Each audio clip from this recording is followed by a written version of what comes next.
निमित्त हम भेज रहे हैं और मानस भवन है, उनका जयकारा लगा लें। जय श्री राम, जय जय श्री राम। पूरा देश राममय हो रहा है और हम सब भगवान भोलेनाथ और भगवान विष्णु के परम स्नेह के प्रतीक। हम सब जानते हैं कि बाबा महाकाल के दर्शन करो और अगर विष्णु भगवान के दर्शन नहीं करते, उनको स्मरण नहीं करते, तो वो दर्शन अधूरे माने जाते। एक मंत्र बोलते हैं आमतौर पर, शिवाय नमः, विष्णुवे नमः, शिवाय नमः, विष्णुवे नमः। जब भी दर्शन करने जाए महाकाल तो 5 बार 11 बार गिन करके ये दोनों का स्मरण करो तो भगवान अपने वास्तव में मन से अपने को आशीर्वाद देते। और एक तरह से ये आज का जो हमारा आयोजन है ये उसका ही एक रूप है कि जब भगवान स्वयं गर्भ में जा रहा है तो महाकाल कैसे अपने आशीर्वाद के साथ लड्डू नहीं भेज सकते, वो आनंद तो भगवान महाकाल को सबसे ज्यादा होगा। ये उसकी कोई कल्पना नहीं कर सकता है कि जो भगवान की प्रसन्नता होगी। हम सब जानते हैं कि ये एक बार नहीं, उज्जैन और अपने मध्य प्रदेश की धरती से 2000 साल पहले भी यही घटना घटी है। और ये मुझे नहीं, मुझे तो अवैधनाथ जी के शिष्य और वर्तमान में उत्तर प्रदेश के मुख्यमंत्री माननीय योगी आदित्यनाथ जी ने बताया कि ये जो वर्तमान की अयोध्या का रूप है या इसका जो स्वरूप भौगोलिक दृष्टि से, ये 2000 साल पहले सम्राट विक्रमादित्य के काल में ये पूरी अयोध्या को जीर्णोद्धार करके वापस नया रूप देकर, और ये जो मंदिर भी 84 काले कसौटी का खंबे वाला मंदिर, ये मंदिर भी सम्राट विक्रमादित्य द्वारा बनवाया गया है। वो जो एक अलग प्रकार का 2000 साल पहले का समर्पण अपने प्रदेश का उज्जैन से अयोध्या का संबंध बनाने का था, एक तरह से वो वापस ये युग हमारे अपने सामने पलट रहा है, अपनी आंखों के सामने दृश्यमान हो रहा है कि एक बार फिर भगवान अपने गर्भगृह में 500 साल के संघर्ष के बाद, ये अलग बात है भगवान राम के जीवन में उनके जीते जी भी और परमात्मा की ऐसी लीला कि वो उनके जीवन के बाद में भी इन संघर्षों के दौर से निकले हैं। आज भी कई सारे पता नहीं कितनी प्रकार की आत्माएं घूमती है, भगवान उन सबको भी एक तरह से सद्बुद्धि प्रदान करे, कैसा भाव लाते हैं। आज भी भगवान के गर्भगृह में प्रवेश करने के मामले को भी जाने अनजाने क्यों विवाद में बनाते, परमात्मा ही जाने। मंदिर बनाने वाले मंदिर बना रहे हैं, भगवान के प्रतिष्ठा करने वाले प्रतिष्ठा करा रहे हैं। अब प्रेम से निमंत्रण दो तो निमंत्रण पे भी प्रश्न उठाते हो, निमंत्रण ठुकराने के भाव लाते हैं। क्या दुर्भाग्य, परमात्मा ऐसा अभागा तो कोई पृथ्वी पे कौन हो सकता। लेकिन ये अभागे तो है ही है और एक बड़े दल के नेतृत्व करता भी। चलो भगवान, हम तो उनको भी सद्भावना की कामना करते हैं, महाकाल उनको भी सद्बुद्धि दे। हो सकता 22 तारीख तक समझ में आ जाए, वो भी कहीं दर्शन के स्वरूप को निहारे, वो भी इस पूरे भाव को माने। और मानस भवन सच्चे अर्थों में भगवान ने तो अपना जीवन पूरा किया, लेकिन महर्षि वाल्मीकि के माध्यम से उनके जीवन के विविध प्रसंगों को जिस प्रकार से जन जन तक पहुंचाने का काम हुआ, सच्चे अर्थों में ये बात बिल्कुल अद्भुत है। वाल्मीकि जी के बाद में तुलसी रामायण तक बहुत सारे प्रकार के रामायण और पूरे जीवन के सभी प्रसंगों को रोम रोम तक समाने। भगवान राम को तो आए और गए में 17 लाख साल हुए, लेकिन 17 लाख साल बाद भी वो घटना ऐसी लगती जैसे कल की बात। उससे सीखने के प्रसंग अभी हाल धारण करो। इतने प्रकार के एक व्यक्ति जीवन से अपने अलग अलग रूप दिखा सकता है, वो केवल श्री राम ही हो सकते, जिनने मर्यादा का जो विविध रूप दिया। हमारा सौभाग्य, सनातन संस्कृति तो हमको भगवान और राम और कृष्ण से जोड़ती है।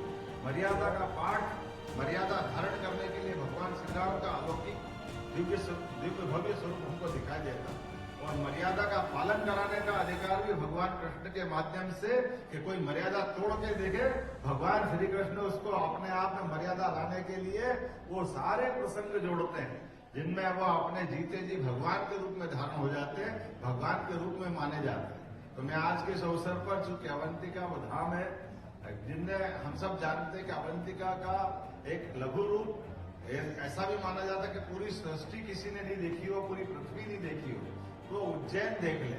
उज्जैन में वो लघु रूप में वो सारी चीजें दिखाई देती, जिसके कारण से पूरी पृथ्वी पे दुनिया में 7 सागर, भारत में अपने आप उज्जैन में वो 7 सागर से वो अपने आप ध्यान दिला देते हैं। 84 लाख योनियों का शरीर है, 84 महादेव का मंदिर है। काल की समय की सीमा है हर एक किसी की, जिसने प्राण धारण किए और आने और जाने का क्रम सबका नियत है, ना कोई पहले ना कोई बाद में, ना उसके हाथ में है आना ना उसके हाथ में जाना। ऐसे काल की नगरी, महाकाल की नगरी। और ऐसा कहते हैं कि जो आजकल तो फिजिक्स वाले भी मानते हैं कि हमारे इस जीपीएस एक नया यंत्र बना जिसके माध्यम से पृथ्वी 23.26 अंश से झुकी हुई है। वो जीपीएस रख के देखो तो अपने आप जनार्दन नेगी बहुत बड़े वैज्ञानिक है, उन्हें जियोग्राफी की दृष्टि से जब यह यंत्र आया और अभी उनको बताया कि डोंगला नामक स्थान पे वो केंद्र थोड़ा समय के साथ खसक गया तो उज्जैन से 70 किलोमीटर के रेडियस में आता जाता है, लेकिन सेंटर पॉइंट निकालने के लिए जीपीएस लगाओ तो तुरंत ध्यान में आ जाता है। जैसे उन्हें जीपीएस लगाया, डोंगला नामक स्थान पर वाघणकर जी ने वो स्थान पंडित पुरुषोत्तम जोशी जी के माध्यम से खोजा था, तो उन्होंने कहा ये यहाँ कैसे दिख गया, और ये आप लोगों ने यंत्र बने को 15-20 साल होगा, लेकिन ये वेधशाला बने को तो 30-35 साल होगा, आप लोगों ने कैसे खोज लिया? हमने कहा हमने नहीं खोजा, एक नारायण नाम धाम है पास में ही आओ, और नारायण वो धाम है जहाँ भगवान कृष्ण और सुदामा ने 5000 साल पहले भी जाकर के वो एक तरह से उस केंद्र की खोज सांदीपनि आश्रम के माध्यम से। तो ये जो हमारा प्राचीन ज्ञान है, उस ज्ञान के आधुनिक यंत्रों से आज पुष्टि कर रहे हैं। ये उसी प्रकार से जैसे 5100 साल पहले भेड़ द्वारका का डूबी हुई रूप वहां दिखाई देता है। अब नासा आज कार्बन डेटिंग पद्धति से उसकी आयु की गणना करके बताती है कि हाँ ये घटना हुई थी और ये उसके अवशेष। जैसे उसी प्रकार से जैसे हमको राम सेतु के अवशेष मिलते हैं, उसको भी नासा बताता। एक कपोल कल्पित घटना बताने वालों को उनको आईना दिखाने का काम करती है हमारी सारी ऐतिहासिक घटनाएं, और ये प्राचीन ज्ञान विज्ञान की इतनी सरिता है। आज के इस अवसर पर मैं अपनी ओर से वास्तव में यशस्वी प्रधानमंत्री को धन्यवाद दूंगा, जिनके संकल्प शक्ति के बाद भगवान राम के उस निर्णय को, अन्यथा सुप्रीम कोर्ट ने निर्णय तो पहले भी किए थे, 3 तलाक का निर्णय हमारे सबके सामने सुप्रीम कोर्ट ने निर्णय किया था कि 3 तलाक के आधार पर फैसला किया जाता है, लेकिन लागू करने वाली सत्ता के ऊपर चलाने वाले, नियंत्रण करने वाली सरकार में क्या हाल हुए हमको मालूम है। उस सुप्रीम कोर्ट के निर्णय को बदल दिया गया, लेकिन अब अपने बीच में वर्तमान में यशस्वी प्रधानमंत्री जो लोकतंत्र को भी गौरवान्वित कर रहे हैं और सच्चे अर्थों में उस लोकतंत्र की सबसे बड़ी शक्ति का भी सदुपयोग करेंगे। लोकतंत्र में निर्णय होता है और निर्णय को लागू कराने का दम भी चाहिए, और हमको मालूम है 56 इंच वाले का दम कितना होता है, कैसा एहसास कराता है। और ये वो घटनाक्रम है जिस घटनाक्रम में हम सबको कई सारे संदेश भी छिपे दिखाई देते हैं। और संदेश किस प्रकार के हैं, वो संदेश आज भी हमको वही दिखाते हैं कि सुप्रीम कोर्ट के निर्णय को लागू कराने में जिस समय निर्णय हुआ होगा, उस निर्णय के समय भी सामूहिकता का प्रकटीकरण हुआ। क्या हिंदू क्या मुस्लिम, जिनको अलग अलग बार बार करके देखते थे, उनने सर्वानुमति से फैसला दिया।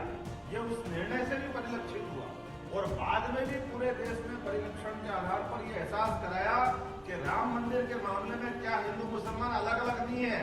सबने कहा कि बहुसंख्यक होंगे, लेकिन राम तो हमारे भी पूर्वज है, और पूरे देश में सर्वानुमति से वो आनंद का क्षण आया जिसमें जब भगवान राम के मंदिर का भूमि पूजन हुआ, पूरे देश में दुनिया के सबसे ज्यादा मुस्लिम समुदाय के लोग अपने यहाँ थे, लेकिन कोई बाल बराबर भी कोई घटना नहीं हुई। ऐसे ये जो सांप्रदायिक सौहार्द का अद्भुत वातावरण बना था, ये सारे हमारे क्लेश था, विभिन्नता के भेद खत्म हुए थे।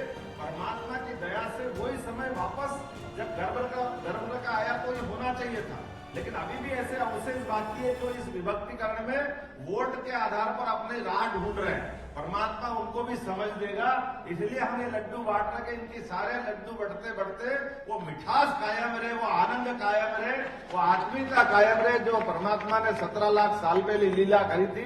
मैं आज के इस अवसर पर वो मिठास को आपके सबके माध्यम से अयोध्या तक पहुंचाना चाहता हूं, मध्य प्रदेश सरकार पहुंचाना चाहती है। वो अथक प्रयास के आधार पर जो फल मिलता है भगवान राम के इस गर्भगृह के माध्यम से, जो दिल्ली की सरकार ने माननीय मोदी जी के माध्यम से दुनिया में एक अलग उदाहरण पेश किया, वो मिठास में हम लड्डू बांट रहे हैं, इसमें हम सहभागी बने। मेरी अपनी